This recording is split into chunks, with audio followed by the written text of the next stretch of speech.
From Tally to Cali, It's time to wake up. Wake up! Wake up! Warchant.com is your ultimate Seminole sports source. And this is Wake Up Warchant, presented by Corner Pocket Bar and Grill. One more corner pocket. Now here's Warchant.com's Aslan Hajavandi And Corey Clark. Wake up! What's up, everybody? It's Wake Up Warchant, presented by the Corner Pocket Bar and Grill. Coming up on today's show, weights, people gaining weight, losing weight. Jim Phillips, what's he going to say at the podium? And the Noles get a last-minute commitment for this class of 2023. Wake Up Warchant is presented by the Corner Pocket Bar and Grill. CPTallybar.com is the website, 2475 Appalachia Parkway, the physical address, but you already knew that. Head on over to the Corner Pocket Bar and Grill tonight for trivia night. Corey won't be there, so that means you have a chance to win and win big. They're handing out cash, house cash, at the Corner Pocket Bar and Grill when it's Tuesday. It's also Taco Tuesday. Check out the lunch special. Hard or soft shell, beef or chicken tacos, $8.99 all day long at the Corner Pocket Bar and Grill. We're also presented by our great friends over at Vitamin Energy, vitaminenergy.com. Promo code is Warchant BOGO. That's Warchant BOGO. Buy one, get one free. They've got all these cool promos on their website that people are like, ooh, wow, honey, did you see that? 25% off if I use this promo code at vitaminenergy.com. But you folks are privy to a buy one, get one free promo code. It's superior. It's better because they like you guys, because they too are Florida State alums and fans. So check it out. It's got vitamins. It's got energy. It's got no sugar crash. Boost your immune system. Boost your focus. Boost your mood. Boost your energy in the gym. They've got a variety. Shake it and take it. Try it. You'll like it. VitaminEnergy.com. Promo code is WarchantBOGO. Corey Clark here. He's going to talk in a second. I just want to let you know that he's here now. Corey, how are you? What's up, man? I'm good, buddy. How are you? Good, man. My voice sounds a little bit weird, but I'm fine. Yeah, what's that about? I'm just in Charlotte. We're winding things down, getting ready for ACC kickoff to start, everybody, as we record this on a Monday night for you for your Tuesday commute. So things to talk about, though, Corey. So I'm glad we're doing this, man. We'll have a nice show in the following days. Maybe a nicer show, some might say, with some interviews with your favorite coaches and players, everybody. So stick around. Especially that kid from Georgia Tech. Yeah. Everybody wants to hear from him. He's actually a really good human being. Jeff Cameron pulled up his bio. This kid spent countless hours volunteering in different sort of civic and volunteer organizations. He actually was in Ireland, too, so I can talk to him about our favorite haunts. Oh, there you go. Okay, yeah. That's nice. So, okay. I'm sure he's looking forward to it. I'm sure he is. All right, let's get to it then, Corey. First off, what is Jim Phillips going to do? Can he say anything? We were talking about it at dinner, and I was like, I think 2 years ago there was kind of, the real sort of separation was starting to set into everybody in terms of where the ACC was, where the SEC was, and it was, what kind of ideas can he share? How urgent does he feel about having to close that gap? Last year, it also felt like it was another kind of opportunity to really try to set a new course for this conference. But I feel at this point, it's not even Jim Phillips. It's not his fault. I think everything that's going with this conference, right or wrong right now, was kind of set in motion before he showed up. Other than tout this relationship with the CW, what can Jim Phillips possibly say later this morning to quell any sort of fire that people think is around this conference right now? When do you think ACC football is going to come? Is it going to be after That's So Raven? That's an old CW show, isn't it? I think One Tree Hill. It'll come after One Tree Hill. One Tree Hill, that's better. I could not think of a CW show, and I'm not even sure if That's So Raven was one. But, we talked about it on headlines, too. It's like, man, this guy, for this particular subject matter, is in a no-win situation. Like, he can handle it better than he did last year, which was kind of a debacle. But what could he do? He didn't put the conference in this spot. His predecessor did. Yeah. So he's just trying to clean up a mess that probably is uncleanable. That's probably a word, right? There's nothing he can do about it. The problem with this particular – so for the people that don't know, so Tuesday, which is – you're listening to this on Tuesday, at 9:30, from 9:30 to 10:30, there's a commissioners forum at the ACC kickoff in Charlotte, which Aslan is up there with Ira and Jeff and Tom and Matt Yep. We're all here. For the what? We're all here. We're all here. Yeah, you're all there. The Warchant flag is going to be flying up there. I apologize, I'm not there, but we got other things to do. But so that goes from 9:30 to 10:30 on Tuesday. That's what kickstarts the whole thing. And Jim Phillips, after he's done talking about all the lacrosse and field hockey championships and patting himself on the back for that, will take questions. And if this thing had taken place 2 weeks ago, the questions would have all been about realignment, revenue share, the revenue disparity between the ACC and everybody else, and just the landscape of college football. And I still think that will be part of it, which I hope he has better answers than he did last year. But he was also the AD at Northwestern when apparently it was Abu Ghraib over there. I don't know what was going on at Northwestern. I don't understand it. But on his watch, it was not a fun place to be in that football locker room. And so a lot of the questions will be about that, right? So once he gets... I don't know, man. We were talking about it amongst all... one question maybe. I don't know. I just don't think there's going to be enough rabble-rousers, myself included. I wouldn't even feel comfortable asking him about Northwestern. Yeah, I think that this is something where people, I think there's a chance if he, like the head coach just lost his job and he said he didn't know anything about it. Well, what about the AD that was overseeing the whole athletics department? Isn't it kind of his job to know something about it? And Jim Phillips, for you that don't know, he's now the commissioner of the ACC. He was the AD at Northwestern when a lot of this alleged activity was going on. And Fitzgerald lost his job because of it, the head coach. Well, people might think, well, Phillips deserves to not have this job because of it, which I think part of him would be like, oh, yeah, man, fire me. Give me a great buyout, but fire me. Let somebody else deal with this dumpster.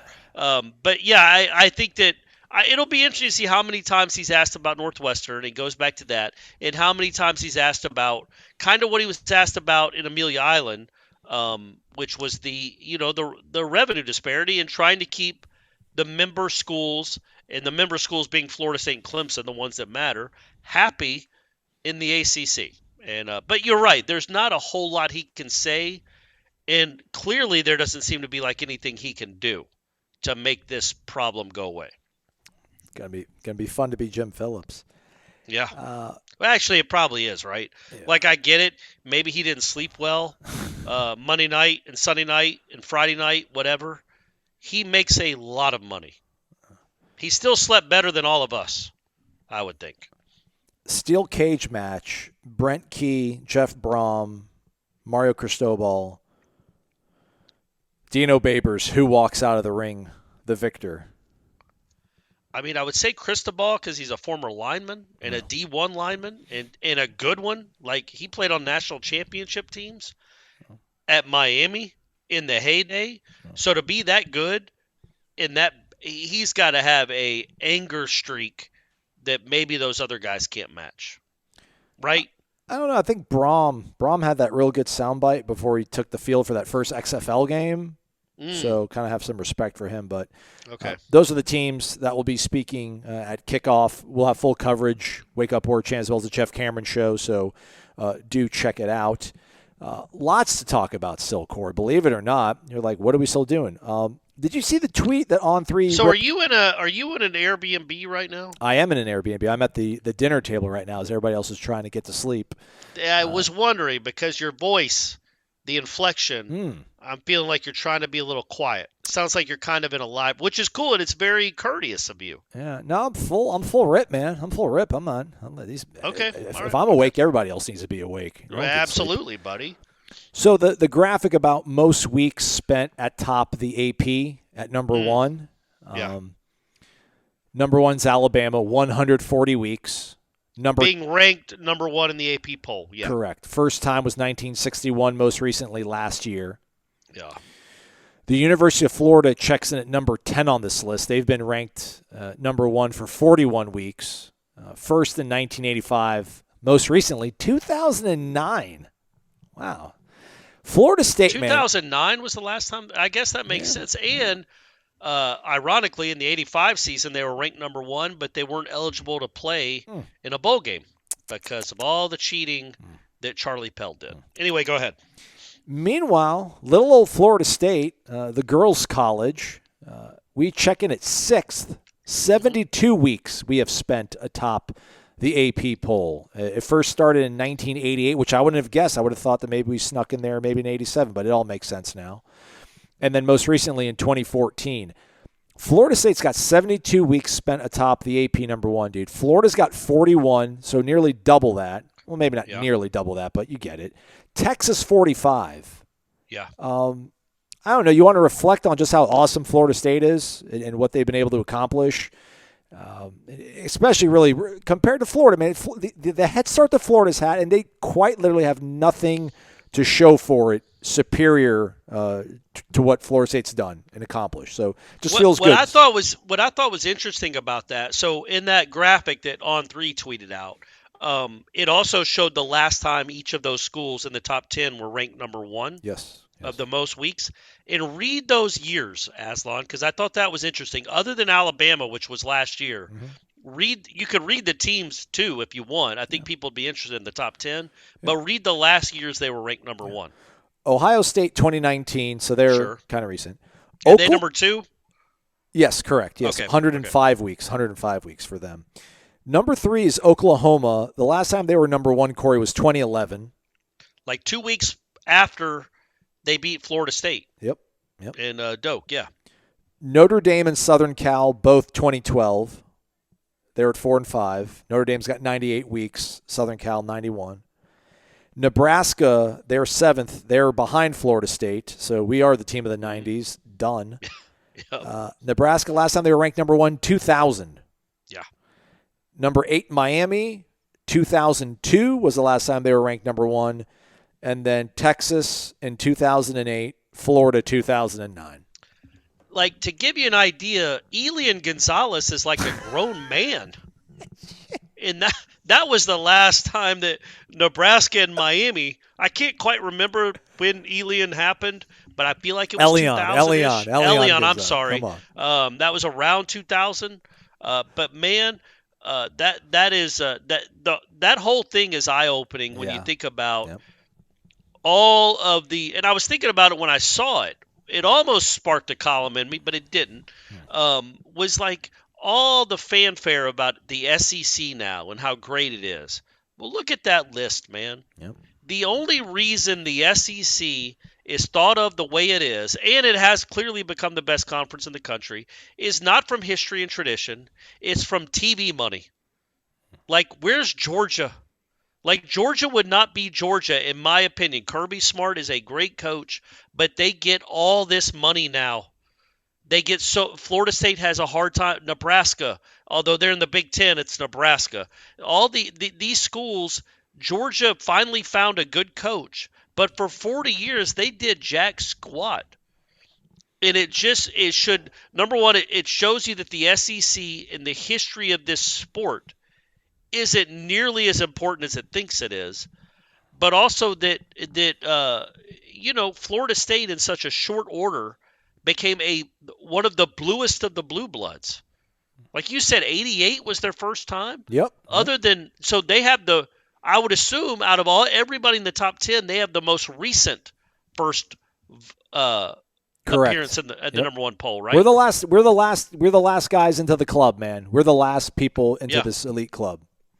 Exactly right, and they've done so much with it that I think sometimes that gets lost because of the current state of college football. But it says what we all know, that me talking, you guys listening, what Florida State did for really the better part of 40 years, but certainly starting in the dynasty, is truly remarkable and probably won't be seen again. Where a team comes kind of out from the ashes.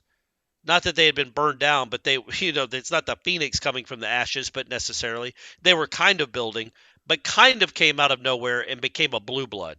Yeah. I don't know that we'll see that again. And I don't think the SEC schools will be that. I don't think the Mississippi schools, if On3 tweets out this link, or not tweets, X's out, whatever it's called now, in 30 years, I don't think you're going to see like the Mississippi schools on this list. Yeah. I think we know who the Blue Bloods are, and Florida State is one of them. And hopefully, maybe they'll be ranked number 1 this year at some point. Yeah, yeah. I really wish they almost would have tweeted this out without the school logos, and then had you kind of like guess. And I wonder where I would have guessed Florida State if I would have seen this all blind. Michigan, conspicuously absent off this list, which is crazy. I think they've got the most wins in college football Division I history, but they haven't spent the most weeks atop this poll. So, just again, more data on Florida State side. And A&M, I don't think A&M's. Nope. When was the last time you think Texas A&M was ranked number 1 in football? 44? Yeah. Before color TV? Yeah, I mean, I think before Patton made it out to the Pacific Theater, possibly. Right. Hey, shout out to our own Irish O'Fell. He was in a car with me. I didn't drive all that well, and he was hacking out a I what does that mean? What do you mean you didn't drive all that well? I don't. It's a rental car. I stopped shy a couple times. Google Maps led me awry. This is the second time Google Maps has done this. On the way to Amelia Island, it had me stay on this one stretch of interstate only to stop and pretty much do like a hairpin U-turn through some other roads to get back onto. Anyhow, I digress. But he went through the entire media guide and looked at the weights. Maybe not so much the heights, because if you're 20 years old, you're probably not growing vertically, but your girth might get a little bit bigger. So he's got 6 guys that have put on 10 or more pounds or lost 10 pounds. What are your thoughts on Marquiston gaining 11 pounds, now being up to 6'4", 285? I mean, is he fully biscuit now? This is why he's biscuit. Biscuits and gravy. He needs to. I don't know that he needed to gain weight. Like he might handle it well. Like it might be on his body structurally better. But when you watch Marquiston Douglas, anytime through any point of the 2022 season, I don't think anybody watching a Florida State game would be like, man, I think 85 needs to put on a few. And I'm sure he added strength. That's great. And maybe he kept the same kind of athleticism that he had. But I would have thought the goal for him would have been to get down 10 or 12 pounds. Yeah. Well, you know who got down 10 or 12 pounds? Was Jarrell Powers. He dropped 11 pounds, 6'4", 236. Okay. At tight end. I don't know. That's enticing, I feel like. Yeah. That's kind of what Brock brought. Then Brock Bowers around that size, I would imagine. That to me seems like the quintessential. Like, so what's Jaheim Bell? I assume he's close to that. Like, that to me is the quintessential pass-catching tight end size. Yeah, Jaheim's 6'3", 239. So similar weights. Yeah. Similar sizes of men. I don't know that you need. I mean, 280 is a lot for a tight end, man. That's a big tight end. Jaheim dropped 12 pounds. He's now listed at 6'2", 205. He was 217 last year. I don't like that, but I like Jaheim, so I'll give him the benefit of the doubt. I want to see what it looks like before I comment. It's a safety. He's a DB. You don't want him to be 250 or even probably 230. He's probably your free safety. Maybe if he's 205, I want to see if that equates to him making more plays on the back end of the defense. By the way, I looked it up, Aslan. November of 1957 was the last time that Texas A&M was ranked number 1 in the country. Okay, yeah, we've been doing a couple of victory laps of winning the war by then. So 1957, man, come on now, that's crazy. So the last time Florida State was ranked number 1 was 2014. One of the cogs, before Mississippi State took it away from them. Well, that great team. One of the cogs in that machine was Nick O'Leary, who apparently is the grandson of Jack Nicklaus, world-famous golfer. He's now part of the staff as a student assistant coach. We'd seen him out there in the spring working with Chris Thompson and the tight end. So, I think his career in the NFL got cut short. He was certainly capable and was productive in the league, but I think he had a heart issue that made him kind of have to hang up the cleats a little bit earlier than he wanted. But he was a Mackey Award winner, had 1,591 yards receiving, 17 touchdowns as a Seminole. I like the bridge. I like bridging the old school, although that really doesn't count as old school. But cool to see Nick back. I think maybe low-key a favorite Nole for a lot of people listening to the show. Okay, all right, I can understand that. No gloves. Yeah. Famous granddad. Made a lot of big plays. Getting hit by buses and walking away from it. I mean, crazy. I mean, guys, if you don't know about that, go Google Nick O'Leary and bus. It is insanity that he walked away. Not only walked away from that, but like starred after that. Like didn't just walk. He like played football at a professional level for 6 years after that. It's interesting to me with O'Leary only because he never struck me as somebody that would be interested in coaching in the least, because he's never struck me as a great communicator. And that's kind of the job of a coach, is to kind of communicate and to lead guys. And he never quite struck me as that, but I knew him when he was 21 and 20. Yeah. I don't know him now. Same thing with Brian Stork.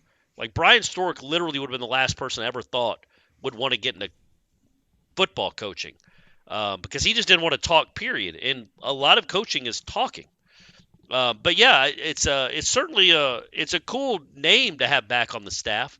Have no idea what kind of contributions he would make, but it certainly I can't imagine how it would hurt to have somebody like that with that pedigree and also that knowledge of the position. Yep. To be on your sidelines. I think that's going to be really fascinating to see how that plays out and what he wants to do with his life. Yeah. When it comes to college football coaching. I was thinking about this on the ride up here because tomorrow I'll have 8 minutes with Verse and Norvell, and we're gonna speak to them for like an hour before that too. So I'm like, what else can I ask them? And you remember, like in the summers, is that tomorrow or is that Wednesday? Wednesday. Oh yeah. People are listening to this on Tuesday. Sorry about that. My bad. Come on, tighten up. That's my bad. I was thinking about questions I can ask Norvell that we won't ask him in separate settings for when he's on the radio row with us at Wake Up Warchant. And I remember like in the summer it used to be a thing, and maybe back in like Mickey's heyday, where these coaches would go to NFL teams and hang out and kind of like shadow and see what they were running schematically and try to bring some of that stuff with them to their college programs. I think it's gonna be really cool, the fact that like he was in a NFL huddle like 2 seasons ago, like he was, and to be able to kind of bring that directly to these kids, I think that's going to be something that's going to be a real huge benefit. So maybe I'll ask Coach Norvell if he's seen that, or when's the last time Norvell went and hung out with the NFL team over the summer. If you have any other suggestions, everybody listening to the show, or you as well, Corey, feel free to let me know. Could you imagine Mike Norvell's going to sit down across from me and talk to me for 8 minutes? I can't believe it. I can't believe it, Aslan. Have some questions ready, and don't let him go on in his long soliloquies where you only get 2 questions because he's answering something for 4 minutes. Like, cut him off and get to something else. I'll try. We should get to something else. We should get to mybookie.ag, where you can bet anything, anytime, anywhere, and when you sign up, use the promo code WARCHANT for an instant cash deposit bonus. Corey, we're going to stay on the Heisman Trophy winner futures, and we were talking about value. We gave some picks the other day. Go back and listen to the show. Just kidding. What were our value picks? Marvin Harrison Jr., I think, was our value pick at plus 2,300. I scrolled down a little bit further, and who do I see at plus 15,000? None other than our own Trey Benson. So Trey Benson's a little bit interesting of a pick, and then your guy Brock Bowers plus 6,200. It's going to be a quarterback, but if it's not, and it's not a wide receiver, if it's going to be a tight end, it might be Brock Bowers, and if it's a running back, it could be Trey Benson. Plus 15,000. That's just fun. Just fun to think about. Don't do that. You're just even if you put $10 on it, you're wasting $10. Florida State won't. I don't think they're going to run the ball. Trey Benson won't get enough carries to wrestle a Heisman Trophy away. What about Heisman moments, Williams? though? Heisman moments, Corey. Him just trucking people, stiff arms, Derrick Henry kind of stuff. And he rushes for 1,300 and 15 touchdowns. I just think it would take more than that in this day and age for a running back to win it than averaging 100 yards a game. It's just such a passer-happy sport that I feel like wrestling it away from the kid at Oregon or the kid at Washington, or Jordan, his own teammate Jordan Travis. They might split votes. Maybe Keon Coleman. Can he even get odds on him? Maybe he has 1,800 yards receiving. Brock Bowers is intriguing though now, because I think a lot of Heisman Trophy voters, me included because I am one, really get tired of voting for quarterbacks. Like, we're itching to vote for anyone else. Just please give us a chance to be novel. And that would be a novel vote, especially for someone that has clearly proven to be one of the best tight ends in the history of college football. And maybe one of the best players, not maybe, he's one of the best players in the country coming into the season. If he puts up it doesn't have to be crazy. If he has like 1,100 yards receiving from the tight end spot, and they win a bunch of games, I think, and he has some moments in big games, like some crazy catches, or where he just splits the secondary and runs 80 yards past safeties. There's a chance Brock Bowers at plus 6,000. Yes. I mean that you could. I mean there isn't. I mean he is certainly. I don't know that Trey Benson is one of the 5 best players in the country. I'm confident Brock Bowers is. So maybe there is a chance where all the lights shine down on him at the right moment, and a tight end could actually win the Heisman Trophy if he puts up big enough numbers. Because I'm telling you, I think voters are itching. We're tired of voting for quarterbacks all the time. Yeah. And if you give us a real option that's not a quarterback, and that kid would be one, look at all the people that voted for the fat kid from Georgia from a couple years ago, the defensive tackle. A lot of people voted for that guy, and he plays for the Eagles now, and I don't know why I'm blanking on his name, Davis. He had like 31 tackles, and he got votes for the Heisman Trophy. Brock Bowers is a much more impactful college football player than him, and he plays offense, and he can have some great highlight reel moments. I think there's a chance he could be in the running. He could certainly, I would say it's 50-50 whether he's invited to New York.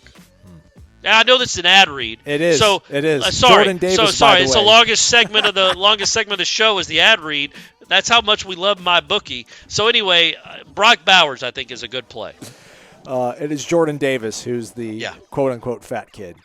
Sorry. Show some respect. Sorry, MyBookie.ag. Use the promo code WARCHANT. Michael Langston talking about the commitment of Justin Cryer coming up right after this. There's 5 of us in one house. Michael Langston back at his house in Tallahassee. The comfort of it, taking time out to hang out with us and talk recruiting. Michael, how are you?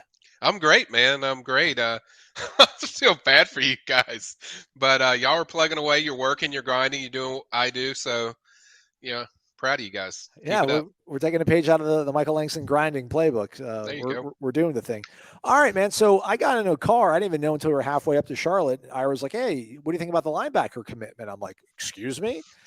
Justin Cryer, this is a guy that was on the radar earlier in the cycle, listed on On3 at 6 foot even, 222 pounds, out of Katy, Texas, Royal High School. According to his huddle, 95 tackles, 6.5 sacks, 21 TFLs. I think that's all from just last year, Michael. Yeah. What has Florida State gotten this kid? I guess let's start there.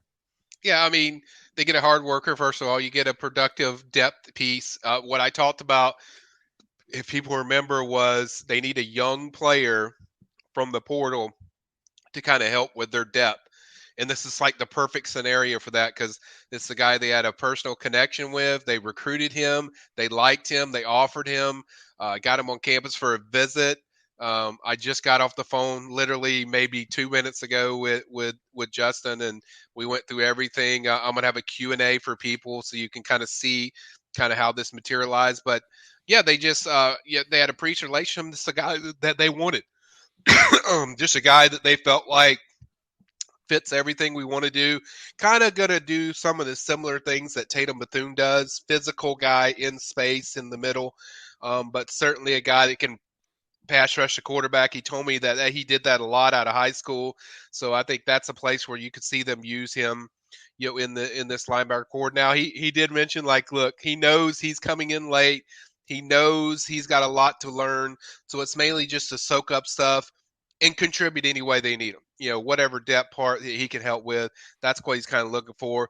Great news for FSU is there's no wait. The eligibility, you're good to go. So just a really smart ad for FSU to get a guy you're familiar with, you evaluated, and you liked even in that cycle for 2023. And then now he's going to be on your campus. By the way, he will be here Saturday at FSU. So he'll be here quick. So he will be ready for fall practice. And certainly they'll have to learn some stuff, and he'll have to go through the learning curve. But to add a depth piece this late, I think it's a big deal for FSU. It seems weird to talk about a kid being a transfer because he hasn't played any college football yet. I mean, he was in his 23 cycle. He committed to Northwestern. Obviously, we know what's happened in Northwestern. Pat Fitzgerald unceremoniously getting fired. He becomes available. I mean, I know he didn't maybe talk about why he left, but I mean, do you have a feeling for how the process worked out in terms of when he went in the portal, how long it took for him to get contacted with, and just the relationship he already had existing with the staff? It was lightning fast. With FSU, they hit him up immediately as soon as he jumped in the portal. I'm sure there was some background intel like, look, this guy's going to go in the portal, get ready. But he called him immediately. FSU was the first call that he got from anybody. It's kind of ironic. This first offer was FSU too. So as a sophomore, so I think it happened fast. And then as Justin just told me, like, he's like, Mike, man, I knew right then, like, you cannot pass on a second chance at something like this. So he knew, I think he knew right when FSU called him, and he knew that he was coveted. Hey, this is where I want to be. But he took a day over, thought about it, and then he talked to his parents again and then told them the next day, hey, that's where I'm going to go. I know this is the best play. This is everything I wanted, because this isn't a kid that had to figure out what he knew about FSU. He sat in Norvell's office. He was around all the players. He knew exactly what their program was. He saw how they've developed, and he's seen how the development happened with Kalen DeLoach, Tatum Bethune, all these guys, DJ Lundy, all these linebackers. So I think he was definitely sold on everything they were doing. And then now with a second chance to go there, I think it was kind of a no-brainer for him that he felt like, I need to get this done quick and get it done because this is where I want to be. Do you have any kind of feeling for like why maybe the first time didn't work out, the first time around with him in Florida State? I think he was very enamored by, just the Northwestern program and the academics that Northwestern has that really attracted him. And I think it wasn't any, and he told me this, we talked about this, like he said, he didn't have anything to do with FSU. I loved everything about FSU. It's just like academics was really a key thing for me with Northwestern. I just loved everything of what you're going to get out of that. And I felt like it was going to be the place, but he said, obviously it didn't work out. I didn't really push and get into details because that's just kind of like people know what's kind of happened there with the Northwestern program. But overall, I think it was just, it kind of let him reset to say, you know what, I'm going to the place that was probably the better fit for me, overall as a player. So I think overall it just worked out, and it worked out for both sides. I think it's a benefit for both sides because FSU needed linebacker depth. Certainly they're bringing in Blake Nicholson. Heard a lot of good things about Omar Graham, but you still don't have a lot of guys. They moved Brian Courtney over there. That's going to take some transition too. So adding a guy that's already playing that position that's got all 4 years, so you don't have to worry about all that stuff. You can teach him and have that depth. I think it's a big deal. How do you think he compares or stacks up against, because he's part of the same cycle. He's 2023, so he's part of the same cycle as Blake Nicholson, Dylan Brown Turner. I guess how would you kind of compare and contrast those guys relative to Justin Cryer's game? Cryer, by the way. Juice Cryer. That's his nickname. But I think physicality. He does a lot of similar things to what Tatum Bethune does. I mean, you're not going to put him out there in pass coverage. I think he fits kind of in space. He's phenomenal. That's where I like him the best. He tackles really good in space. He gets off blocks quick. He's powerful. I think the only difference is he's probably a little bit out of high school, probably a little better pass rusher than the other guys that they've gotten as far as, Dylan Brown Turner. Now, Dylan, obviously Blake is a really good pass rusher, but I'm just talking about guys that play his position like Dylan. I think is a little bit better than what Dylan did as far as the way he rushed the passer. But I think overall he fits into that scheme very nicely of a guy that's physical in space and good in space, and that can certainly help you a lot because that's the thing we've seen that with FSU's linebacker unit. They've started to add speed. They've gone after speed guys, but they want that size in there. Justin told me tonight he was 6'1.5", 230 pounds. That's what he'll come out as his official weight. So I think he's going to add a lot as far as size and also physicality to that position. That's going to help them a lot and meshes really well with what Tatum Bethune does. He can learn from those guys. You even mentioned that, like he's like, I cannot have a better situation to learn from two guys like that. To have those kind of linebackers like Bethune and DeLoach. He highlighted DeLoach a lot, but just learning from them, I think he was really excited about just you don't usually have that chance where you have two really good linebackers that can really teach you and bring you along. Bolster talk. KJ Bolden, Charles Lester. See what I did there? Anything new? Anything new there since we last talked? Just throwing a curveball in there as I'm talking about Mr. Commitment. But no, I don't think there's anything new. I still feel there's momentum with KJ Bolden. I do like if I was making a pick today and somebody held a gun to my head, I would probably. No guns to the head. I might sway a little more towards Woo! FSU. Yeah, Michael. So yeah, Michael, we can't get the people that excited. Now, I'm not saying they're going to get him. I'm just saying based on the momentum, but I still think I don't think it's a done deal. I don't think he's told any staff. I don't think there's anything like that. I think we still got a ways to go, but there's some legitimate buzz there that they do have a real shot. And then with Charles, I haven't heard anything new there. So I still feel the same way. Well, I think we talked yesterday, so it's fine. Yeah. Of these four scenarios, rank them in order of which is most likely. Okay. They get Bolden, 1, 2, they get Lester, 3, they get both, 4, they get neither of them. Which one do you think is like most likely? I would say 2 would be most likely for me. Okay. That would be most likely for me. Charles. All right. Yeah. Okay. Yeah. All right. That's it. And I guess everything's going to change, everybody. Like everything's going to change probably the next 72 hours.